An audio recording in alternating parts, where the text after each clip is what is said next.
A staggering 67% of overdose deaths that took place last year involved synthetic opioids like fentanyl. And Alabama is not immune to the opioid epidemic. It's why state health organizations have teamed up to provide Alabamians with more information. Our Nixon Norman is live in the studio with more. Nixon, what did you learn?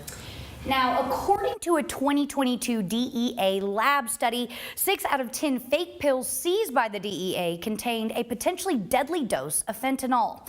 This was one of the facts highlighted today by several statewide organizations announcing the campaign's launch. Odds Are is the name of the campaign, and it's a year-long campaign to bring awareness to Alabamians on the danger and prevalence of illicit fentanyl.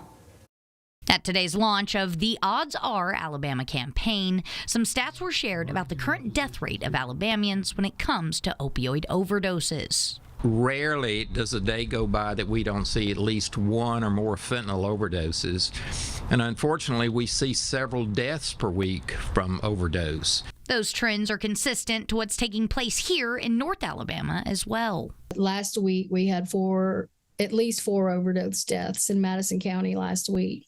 So we're back to, on average, between 72 and 96 hours. That's kind of where we're averaging. So we're back to where we were last year about this time as well. With overdose deaths back on the rise here in northern Alabama, it's important to keep this message at the front and center of our minds. One of our primary messages is that if you don't get a medication from a legitimate healthcare provider or pharmacy, the odds are it could well be laced with fentanyl and perhaps even a lethal dose. We think it's always the drug addicts that are doing this and dying, and that's the case in many situations because the drug addicts take a bunch of this and they overdose. But unfortunately, someone who is naive to taking these and they get a little sample of this or a pill from one of their friends can end up dying just with one single dose of this. That's exactly what happened to Lauren Littlefield's 18-year-old brother. Just being a curious college student, he took something given to him by a coworker. By the time help had showed up, the damage of the overdose was already done. My family was then left with impossible decisions to make in the hospital and are forever scarred and empty without Chase. All it took to change our lives forever was one pill, one time.